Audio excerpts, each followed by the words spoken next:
Unit 8, Lesson 1, Definitions and Elements of Power. Hello, everyone, and welcome to Conflict Resolution and Peacemaking, the class that teaches you how to manage interpersonal conflict and drama for yourself and others. I'm your instructor, David Lowry. We welcome you to this study of the role of power. We will examine the relationship between power and peacemaking. As you might imagine, the power dynamic is significant for peacemakers. Some believe that peace is only possible by those who wield power, but all of us have some form of control that we may choose to exercise in service to ourselves or others.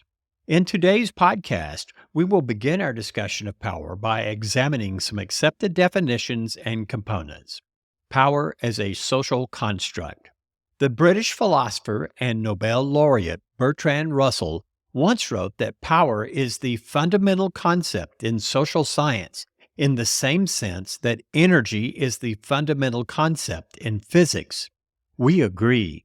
Power is a necessary construct that impacts almost every aspect of our lives. It's fundamental to peace and peacemaking. The subject of power is worthy of discussion in a course such as this because it is an influential force impacting all of us. In almost any conflict, the contributory interplay of how each participant expresses or opposes power is embedded in the drama of a situation. To become skillful at resolving disputes and peacemaking, one must be mindful of the role of power and how it is used. Let's begin our study by noticing how the famed German scholar Max Weber classified power and authority. Weber was a brilliant sociologist and political economist who lived in the 1800s and was among the first to define power extensively. Even today, we still acknowledge his four classic categories. Let's look at them. First, there is traditional authority. This is where people accept the legitimacy of leadership because of long-standing traditions. For instance, monarchies are hereditary forms of government where rulers base their authority to rule on the fact that they have been historically in power. For some, religion is a long-established form of traditional control. Patrimonialism. Another form of traditional authority is patrimony. This is where the military and economic bases of government are loyal to the leader and not its citizens. All officials are appointed by the leader based on favoritism. Though appointed by the leader, they hold no real power. They can be set and replaced according to the whim and wishes of the leader. Charismatic authority. This kind of leader often holds sway over others by the force of their personality or because the masses support the popular idea the leader supports or champions.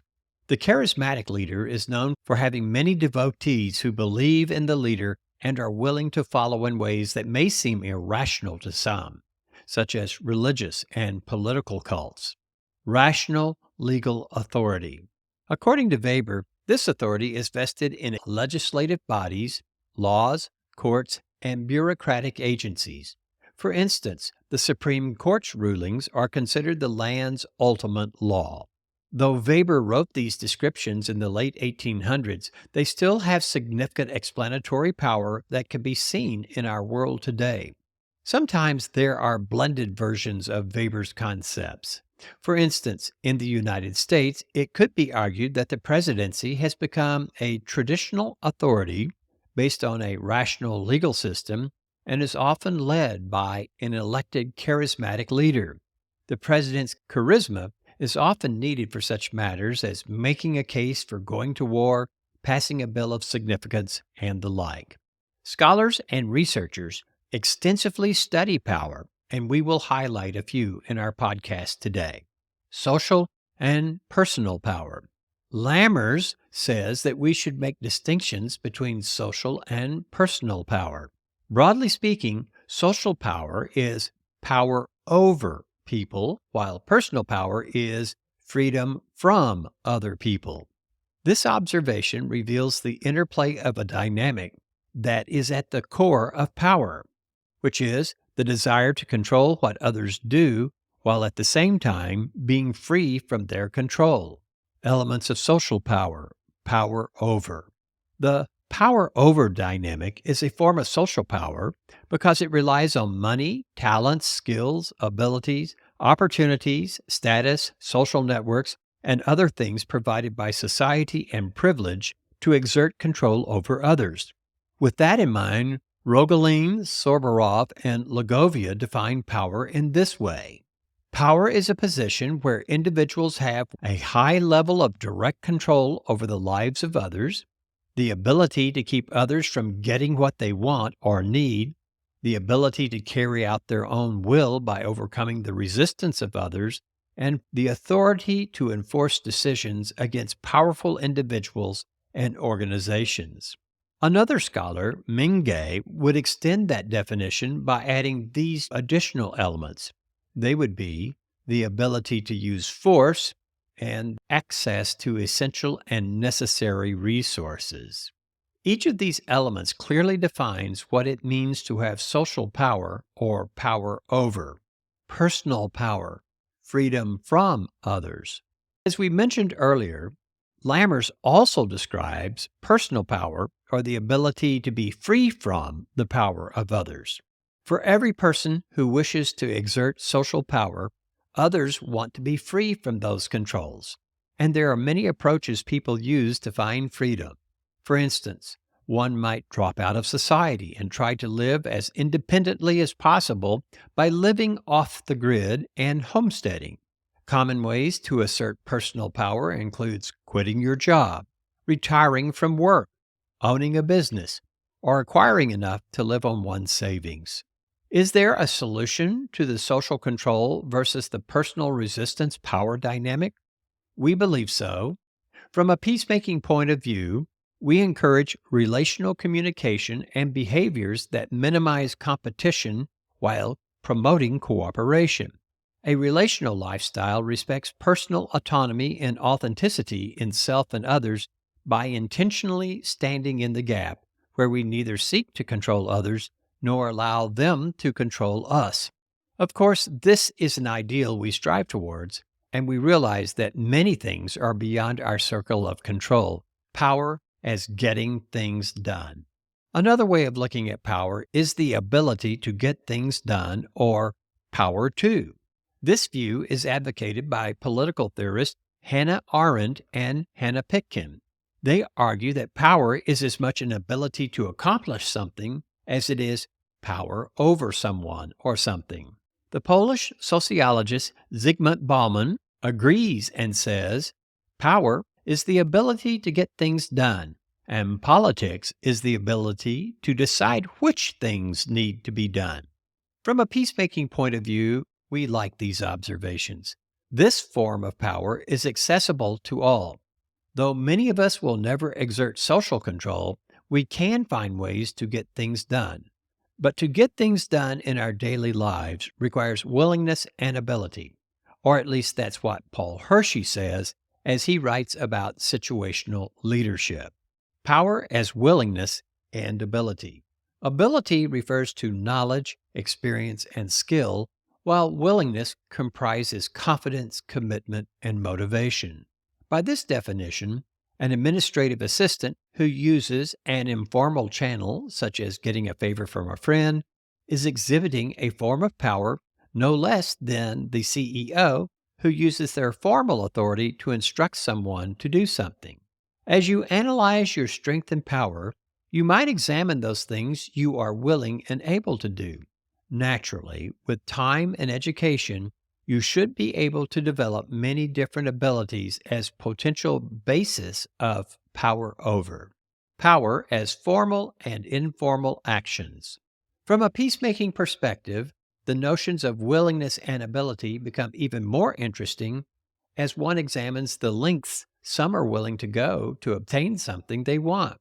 Some rely exclusively upon formal expectations and rules, while others are more comfortable using informal channels, such as external deal-making, trading favors, and the like.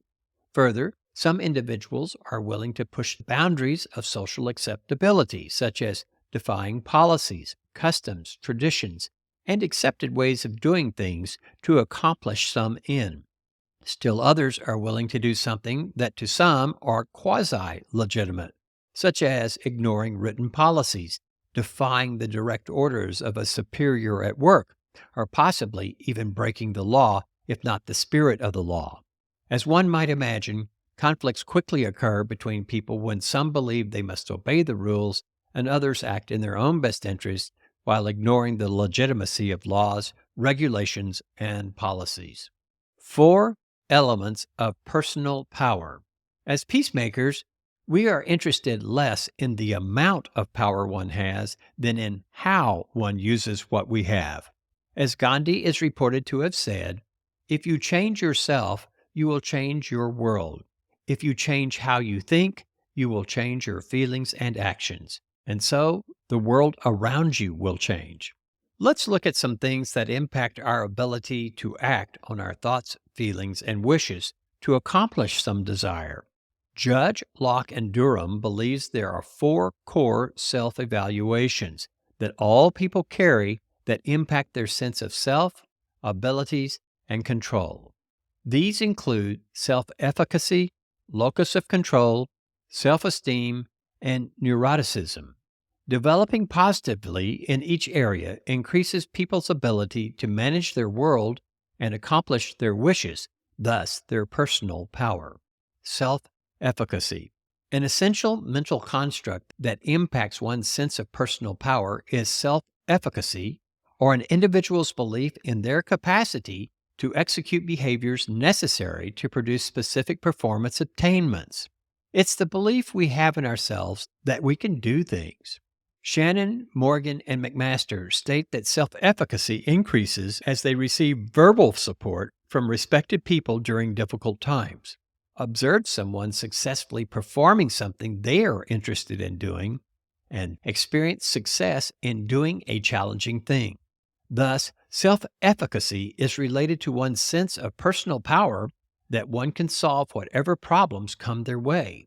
As it relates to peacemaking and building a sense of personal power, self-efficacy is the confidence one possesses to solve interpersonal drama and conflict.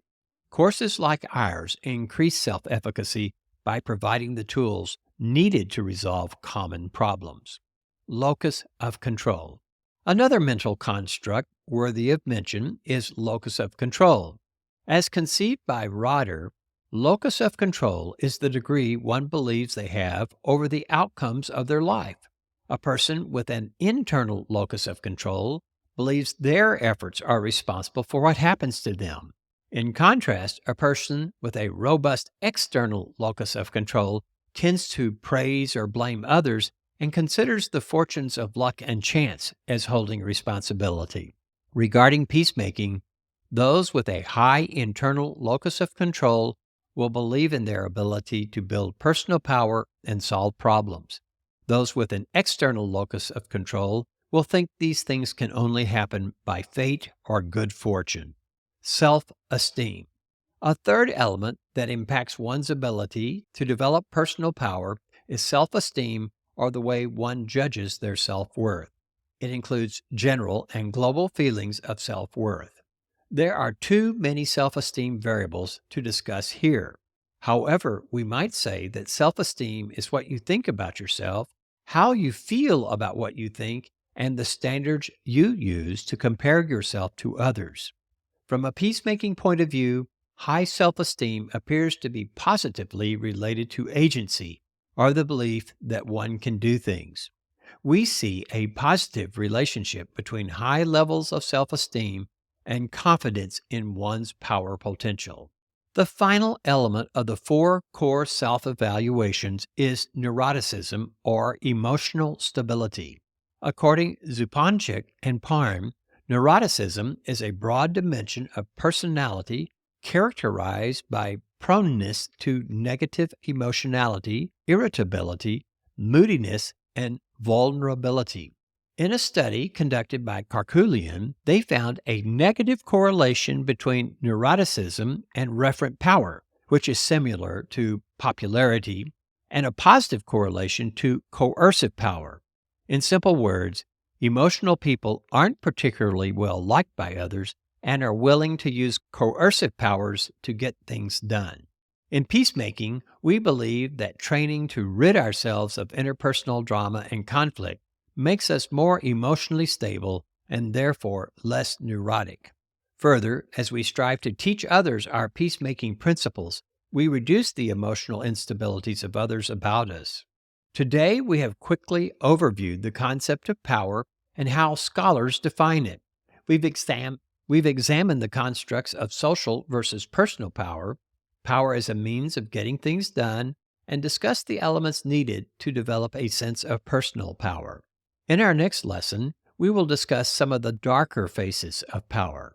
We thank you for listening to today's podcast and encourage you to download a copy of this program's transcript so that you might complete a short quiz over today's presentation.